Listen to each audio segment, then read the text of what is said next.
साथियों, कला और कलाकार की कोई जाति नहीं होती, कोई धर्म नहीं होता। साहित्य और सिनेमा समाज का दर्पण होता है, लेकिन इस दर्पण में हमेशा धूल क्यों जमी होती है? इस दर्पण में हमेशा केवल एक ही चेहरे को कुरूप क्यों दिखाया जाता है?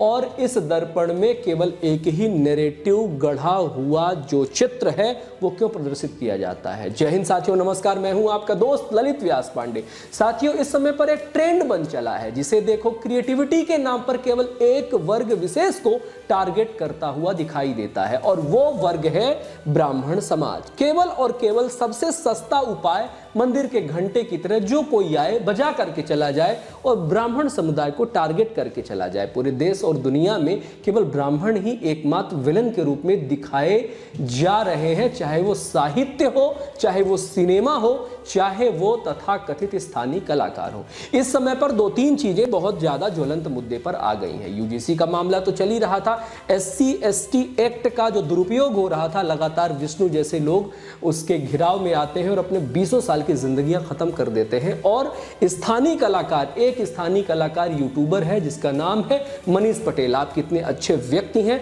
उस बात से कोई फर्क नहीं पड़ता, लेकिन क्रिएटिविटी के नाम पर अगर वैमनस्यता फैलाएंगे तो आपको भी टारगेट किया जाएगा, आपके ऊपर प्रश्न चिन्ह उठाया जाएगा और गहरा एक्शन लिया जाएगा। और उनको डिफेंड करने वाले जो लोग निकल करके सामने आ रहे हैं वो ये कहते हुए प्रतीत होते हैं कि यूट्यूबर मनीष पटेल की बढ़ती हुई लोकप्रियता लोगों से पच नहीं रही है और लोग उसके खिलाफ प्रोपेगेंडा अप्लाई कर रहे हैं।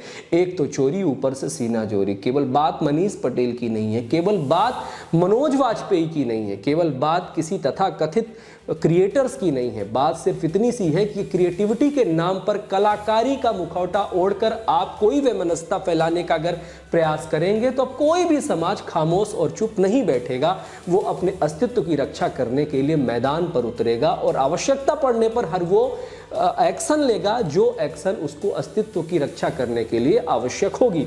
इसीलिए जितने लोग भी डिफेंड कर रहे हैं और डिफेंड करते हुए उनको जातिवादी ठहरा रहे हैं, उनको जातिवादी नफरत घोलने वाला ठहरा रहे हैं, जिन्होंने अपने अस्तित्व के रक्षा के लिए उसके खिलाफ एक्शन लेने का काम किया। और ये पहली बार नहीं, लेकिन जब आप किसी जाति वर्ग विशेष को लेकर के कोई टिप्पणी करते हैं या अपना टाइटल लगाते हैं, अपना कंटेंट बनाते हैं, तो इसका फर्क पूरे समाज में पड़ता है। और जातिवादिता का जहर इसे कहा जाता है। क्यों? केवल ब्राह्मण की बेटी ही आपको सबसे सस्ती मिली थी। किसी और की बेटी का नाम लिख करके एक बार देते तो आपके ऊपर थोड़ी ना लगेगा। आप यूजीसी के बाद तो ओबीसी वाले भी नाक और पाक हो गए हैं, बिल्कुल साफ साफ निकलने की उसमें आ गए हैं। लेकिन ध्यान रखिएगा, हर वर्ग, हर वर्ण, हर धर्म का अपना एक अस्तित्व होता है, अपना मान सम्मान होता है, मान मर्यादा होती है। तो जब आप गलत हैं तो गलत को स्वीकार करिए। आदमी बड़ा वही होता है जो गलती को मानता है, गलती को स्वीकार करता है और आगे बढ़ता है। और आप गलती को मानने की वजह से डिफेंड करना चाह रहे हैं। देखिए, मैं तो हर बार यही कहता हूं कि किसी के खिलाफ अनर्गल ना बोले, किसी के खिलाफ भी अनर्गल ना चले, अपने आचरण को स्वच्छ रखें। लेकिन जातिवादिता का जहर इतने हद तक अगर अंदर आपके पैठ कर चुका है कि आपके कंटेंट में भी, आपके टाइटल में भी स्पष्टता के साथ, देखिए, बहुत स्पष्ट के साथ कहा जाता है कि आपके मन में जो होता है वही आप भावों के रूप में, अपने शब्दों के रूप में सामने लेकर के आते हैं। तो ये कोई एक सेकंड की गलती नहीं होती है, ये लगातार आपके जहन में, आपके भीतर पनप रहा जहर एक दिन शब्द के रूप में, कंटेंट के रूप में, क्रिएटिविटी के रूप में निकल करके समाज में आता है और आप पूरी तरह से एक्सपोज हो जाते हैं। तो मामला केवल आपकी एकमात्र गलती का नहीं है, बहुत सारी गलतियों का है। तो इस गलती को सुधारा जाना चाहिए और भविष्य में ऐसी गलती ना करे, इस बात का ख्याल रखा जाना चाहिए। कलाकार कितना ही बड़ा हो जाए, अगर व्यक्तित्व उसका छोटा है तो कोई फर्क नहीं पड़ता कि आपके कितने करोड़ व्यूज आते हैं, कितने मिलियन या कितने ट्रिलियन व्यूज आते हैं। आप हमेशा वही लिटिल बिट ही रहने वाले हैं, ये ध्यान रखिएगा। और दूसरी सबसे बड़ी बात यह है कि एक और तथाकथित मनोज वाजपेयी जी की मूवी आ रही है या वेब सीरीज आ रही है। कौन सा? वो घूसखोर पंडित। और घूसखोर भाई, दूसरी जातियों का नाम लिखकर एक बार देखते तो आपके ऊपर वो जाति सूचक शब्दों का प्रयोग करते हुए आपके ऊपर फलाना एक्ट लगाया जाता है और आपको निपटा दिया जाता है।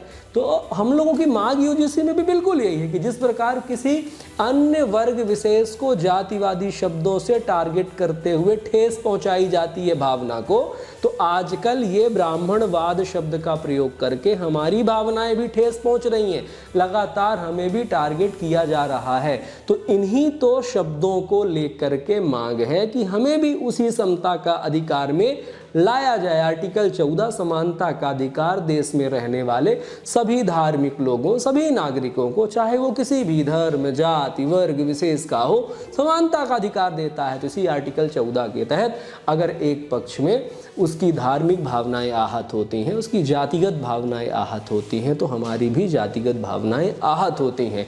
अब कोई भी मंदिर में घंटे की तरह बजा करके ब्राह्मण को नहीं चला जाएगा। अब हम लोग भी अपने लिए आवाज़ उठाएंगे और हर प्लेटफॉर्म पर उठाएंगे और किसी भी के द्वारा निभाई जा रही नफरतवादी सोच के खिलाफ हम खड़े होंगे। अगर आपको लगता है कि नफरतवादी सोच के खिलाफ खड़े होना कोई अपराध है, तो अब हम अपराधी बनने के लिए तैयार हैं। हमें टारगेट करना चाहते हैं तो हम टारगेट होने के लिए तैयार हैं, लेकिन अब किसी भी सूरत पर इन जातिवादी शब्दों का प्रयोग करके अपमान महसूस करने का जो क्रम है वो बंद होना चाहिए और अपमान होने वाली घटनाएं खत्म होनी चाहिए। जैसे आपकी भावनाएं हैं वैसे ही हमारी भी भावनाएं हैं, हमारे भी बच्चों की भावनाएं हैं, हमारा भी अस्तित्व है। इसलिए हमारे अस्तित्व पर प्रहार करने से पहले 1000 बार आपको सोचना होगा। आपके खिलाफ एक्शन तो किया जाएगा, आपके खिलाफ कानूनी कार्यवाही भी की जाएगी, बिल्कुल वैसे ही की जाएगी जैसे हमारे ऊपर अभी एक गांव में 120 लोगों के खिलाफ SC ST एक्ट दर्ज हुआ है। ऐसे ही कोई हमारे लिए भी कानून बनाया जाना चाहिए कि जो ब्राह्मण शब्दों का प्रयोग करके घोर निंदनीय काम करते हैं उनके खिलाफ भी आरोप दाखिल हो, और ऐसा ही कोई एक प्रावधान होना चाहिए। ये मांग होनी चाहिए। जय हिंद, जय भारत, वंदे मातरम। ख्याल रखिए अपना।